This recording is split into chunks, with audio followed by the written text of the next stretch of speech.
Good day, fellow English students. Today is a special occasion as we are going to teach all of you two things about English using the micro-teaching format. The main contents we are going to see today are if clauses and tenses.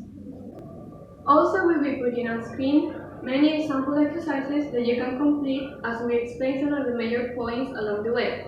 And a final evaluation surrounding all of the context taught beforehand will be available at the end of this video. Without further ado, let's get into it, shall we?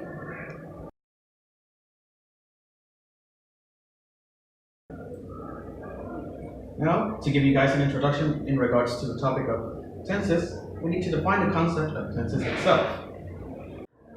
The concept of tense is defined as a specific locational point in time, whether it be past or present. Future we don't consider because it doesn't conjugate. To understand the main topic, we need to know first what verb tenses are. Verb tenses come in two tenses, present and past. We use past to describe things that have already happened. For example, earlier in the day, last week, yesterday, etc. On the other hand, the present is used to describe currently things. Depending on these two tenses, verbs will modify by adding them roots or changing them completely, like irregular verbs. First of all, the present simple is a verb tense that contains two main uses. The first one being to describe a situation that is happening right at the moment, or to describe a situation that happens regularly, which is why the present simple tense is sometimes called present indefinite. Here we have a few examples, such as Pauline loves pie, or I take a shower every morning, which happens regularly, or I'm eating a pumpkin pie right at the moment. As I said before, when we want to talk about a situation and or action that is still occurring or happening and hasn't been completed yet, we use a specific tense, which is the present continuous. Here we have an example. I am eating a pumpkin pie, which means that said person isn't done yet or hasn't eaten it completely. And now, for the simple past verb tense, which is much easier to define, it is the verb tense that is used to talk about things that have already happened or existed before the present. And here we have three major examples. The first one being, he won the silver medal before or previously. My mom was the best chef, meaning that she was, and maybe she isn't now. And I ate the pumpkin pie, which is talking about an action that has already been completed. And now, to define the undeniably most complex tense used in if clauses, we have to understand that the present perfect is a verb tense used to refer to actions and or events that happened before another event, also in the past. Here we have three examples. When my mom arrived home, I had already washed the dishes, meaning that happened before the mom arrived home. She told me she had never been to the zoo until yesterday, and he made me dinner, but I had already eaten.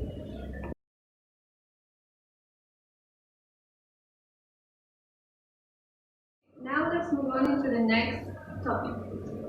If clauses or conditional clauses.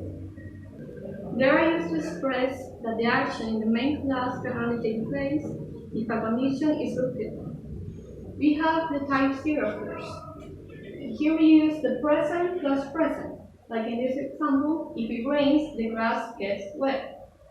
We have the if, and the subject, and the verb in present. And then we have, again, the subject and the verb in present. This is the main clause because it's the action, and here's the condition because it has the if. The type 0 are always true or a fact. Then we have the type 1. We use the present plus the future. Like in this example, if I get more money, I will buy a car.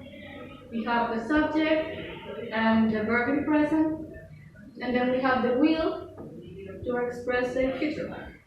The type 1 are possible conditions and a probable result in the future. Then we have the type 2, where we use the past plus the conditional.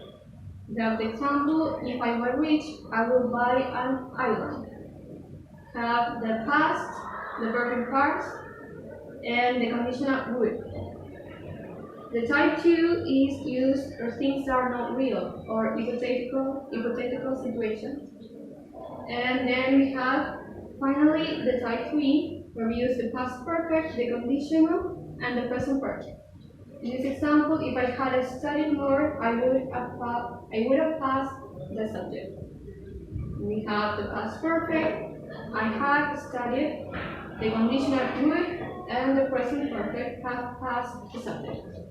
The type 3 is used to imaginary conditions, which means the imagination of the subject is something that had happened in the past. In order, the probability of the types 0, 1, 2, and 3.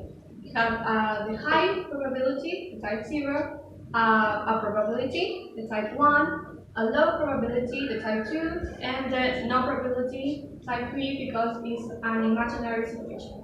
Let's see if you understood the structure behind the if clauses. I already told you what was the main clause in this example. Now can you tell me what is the main clause in this one?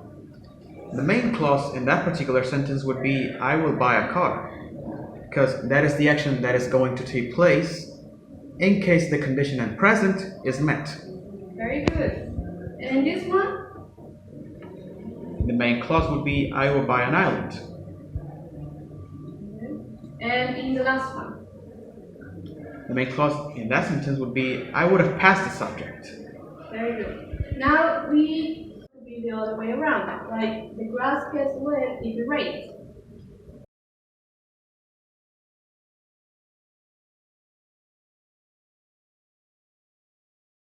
Let's see some exercises and the evaluation. The first 3 exercises that we have here are the type 0. The first one says, if you and the verb, I, it, and the verb. Can someone please tell me what is the verb here and here? You? If you heat it, no, if you heat ice, it melts. Yeah. Here the verb is, if you heat ice, it melts. Because when we have it, the verb turns in present. And the final one says, if you and the verb to come, verb me before 5 p.m. If you want to come, call me before 5 p.m. Yes, excellent. As you can see in the first one, the second, and the third one, the verbs are exactly as the type 0 asks. Now let's see the type 1. The first exercise of the type 1 says, if you and the verb, the CD, we, verb, it. Can you please tell me what are the verbs here and here? The first one would be if you recommend the CD, we will buy it. Yes. As you said, if you recommend the CD, we will buy it. This verb stays the same, and we add the will because this type 1 says that we talk about things that are in the future, that might happen. The second one says, when the sun, verb out again, we, verb much better. You and the verb stomachate unless you, verb slowly. It would be you will get a stomachache unless you eat slowly. Yes, excellent. Here the verb will is with get. Is in the other way around. Now let's see the other part of the evaluation. The second part is about the type 2 and the type 3. In the first one we have if I verb rich, I verb buy a Mercedes. What would be the verb here and here? It would be if I were rich, I would buy a Mercedes. Yes, excellent. The second one says if we verb a yacht, verb the 7 seas. If we had a yacht, we would sail the 7 seas. If I verb you, I verb listen to her. If I was you, I would listen to her. Yes. And now the type 3. Someone said you would space wet if it's in space. What are the verbs here and here? You would have gotten wet if it had rained. Excellent. The third one and last says I space you if you space to me before. Notice here that the verb is in negative. Yeah. I would have believed you if you hadn't lied to me before. Yes, excellent. This is the evaluation and the exercise. Through this presentation, we can determine that if clauses utilize three major verb tenses seen in English. The first one being the simple present, which is utilized to refer to actions that occur regularly. The simple past being used to refer to actions that happened in the past, before something else. And the past perfect to talk about actions that happened before another event and or situation in a specific locational point in time in the past. As I mentioned beforehand, the three main verb tenses that we see utilized in if clauses are present in most of them, but they don't typically have a specific strict order.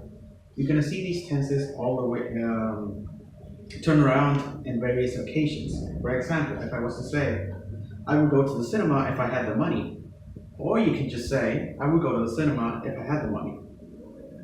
The if clause doesn't really need to be at the start of the sentence. It can be the other way around. What we can say for sure, though, is that the main clause in any if clause is the one that contains the action. And the conditional clause is the one that literally takes the condition that needs to take place in order to complete the action. It is evident that we utilize the if clause structure quite frequently in our daily lives. So we hope that this little presentation might have helped you understand them a little bit more. See you in the next one, and thanks for watching.